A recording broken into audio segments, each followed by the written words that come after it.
YouTube channel തുടങ്ങുന്നതിനെ പറ്റി ആലോചിക്കുമ്പോൾ നമ്മുടെയൊക്കെ മനസ്സിൽ ആദ്യം വരുന്നത് എന്താ? വൈറൽ വീഡിയോസ് അല്ലേ?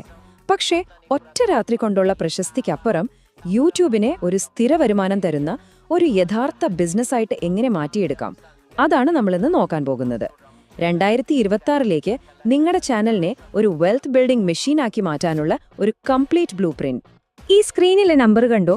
15 മുതൽ $50 വരെ. അമേരിക്ക, ഓസ്ട്രേലിയ പോലുള്ള രാജ്യങ്ങളിൽ പേഴ്സണൽ ഫിനാൻസ് പോലൊരു ടോപ്പിക്കിൽ 1000 പേര് വീഡിയോ കാണുമ്പോൾ ഒരു ക്രിയേറ്റർക്ക് കിട്ടാവുന്ന ശരാശരി തുകയാണിത്. ഇതിനെയാണ് നമ്മൾ CPM, അതായത് കോസ്റ്റ് പെർ മിൽ എന്ന് പറയുന്നത്. യൂട്യൂബിൽ ഒളിഞ്ഞിരിക്കുന്ന ഭീമമായ പണത്തിന്റെ ഒരു ചെറിയൊരു സാമ്പിൾ മാത്രമാണിത്. അപ്പോൾ ഇത്രയും വരുമാനം കിട്ടാൻ കാരണം എന്താണെന്നറിയോ? ആളുകളുടെ ചിന്താഗതി മാറിയതുകൊണ്ടാണ്. ഭയങ്കരമായി മിനുക്കിയെടുത്ത് പെർഫെക്റ്റായ വീഡിയോകളേക്കാൾ ആളുകൾക്കിപ്പോൾ ഇഷ്ടം യഥാർത്ഥ ആളുകളെയും അവരുടെ അനുഭവങ്ങളെയുമാണ്. ഇത് സത്യത്തിൽ നിങ്ങളെപ്പോലുള്ള സാധാരണ ക്രിയേറ്റർമാർക്ക് ഒരു സുവർണാവസരമാണ് തുറന്നു തരുന്നത്.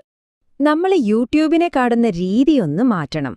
ഇതൊരു സോഷ്യൽ മീഡിയ പ്ലാറ്റ്ഫോം മാത്രമല്ല, ഇന്ന് ലോകത്തിലെ ഏറ്റവും വലിയ സ്ട്രീമിംഗ് സർവീസാണ്. ആളുകൾ മൊബൈലിൽ നിന്ന് മാറി അവരുടെ ലിവിംഗ് റൂമിലെ വലിയ ടിവിയിലെ യൂട്യൂബ് കാണാൻ തുടങ്ങിയിരിക്കുന്നു. കൂടുതൽ നേരം വീഡിയോ കാണുന്നു. ഇത് ക്രിയേറ്റർമാർക്ക് കൂടുതൽ പരസ്യ വരുമാനത്തിനും പ്രേക്ഷകരുമായി നല്ലൊരു ബന്ധമുണ്ടാക്കാനും അവസരം തരുന്നു. ഓക്കെ, ഇനി നമുക്ക് യൂട്യൂബ് വരുമാനത്തിന്റെ ഏറ്റവും പ്രധാനപ്പെട്ട കാര്യത്തിലേക്ക് കടക്കാം. എല്ലാ വ്യൂസിനും ഒരേ വിലയല്ല. നിങ്ങൾ തിരഞ്ഞെടുക്കുന്ന വിഷയം അഥവാ നിഷ് നിങ്ങളുടെ വരുമാനത്തെ നേരിട്ട് ബാധിക്കും. എന്തുകൊണ്ടാണ് ചില വിഷയങ്ങൾക്ക് മറ്റുള്ളവയേക്കാൾ 10 ഇരട്ടി വരെ വരുമാനം കിട്ടുന്നത്? നമുക്ക് നോക്കാം.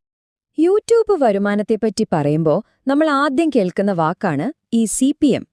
സിമ്പിളായി പറഞ്ഞാൽ, പരസ്യം ചെയ്യുന്ന കമ്പനികൾ നിങ്ങളുടെ ഓഡിയൻസിലേക്ക് എത്താൻ എത്ര പണം മുടക്കാൻ തയ്യാറാണ് എന്നതിന്റെ ഒരു അളവാണിത്. നിങ്ങളുടെ വിഷയം എത്രത്തോളം വിലപ്പെട്ടതാണോ അത്രയും കൂടുതൽ CPM നിങ്ങൾക്ക് കിട്ടും. ഈ കണക്കുകളൊന്ന് നോക്കിക്കേ.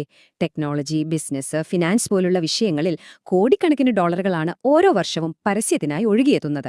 കാരണം ഈ വീഡിയോകൾ കാണുന്ന പ്രേക്ഷകർക്ക് വില കൂടിയ സാധനങ്ങളും സേവനങ്ങളും വാങ്ങാൻ കഴിവുണ്ടെന്ന് പരസ്യം ചെയ്യുന്നവർക്കറിയാം. ഇതാണ് ക്രിയേറ്റർമാർക്കുള്ള യഥാർത്ഥ അവസരം. ഈ ചാർട്ട് കണ്ടാൽ സംഭവം ക്ലിയർ ആകും. ഫിനാൻസും ഗെയിമിംഗും തമ്മിലുള്ള വരുമാനത്തിലെ വ്യത്യാസം കണ്ടോ? വളരെ വലുതാണ്. US, ഓസ്ട്രേലിയ പോലുള്ള രാജ്യങ്ങളിലാണ് ഈ ഉയർന്ന CPM. ഇന്ത്യയിൽ ഇത് കുറവാണെങ്കിലും മറ്റു വിഷയങ്ങളെ അപേക്ഷിച്ച് ഏറ്റവും കൂടുതൽ വരുമാനം തരുന്നത് ഇതുപോലുള്ള വിഷയങ്ങൾ തന്നെയാണ്. അപ്പോൾ ശരിയായ വിഷയം തിരഞ്ഞെടുക്കുന്നത് എത്രത്തോളം പ്രധാനമാണെന്ന് മനസ്സിലായല്ലോ. $84. ഒരുപക്ഷെ വിശ്വസിക്കാൻ പറ്റുന്നുണ്ടാവില്ല. അമേരിക്കയിൽ റിയൽ എസ്റ്റേറ്റ് എന്ന വിഷയത്തിൽ ഒരു ക്രിയേറ്റർക്ക് 1000 വ്യൂസിന് കിട്ടുന്ന ശരാശരി തുകയാണിത്. പക്ഷെ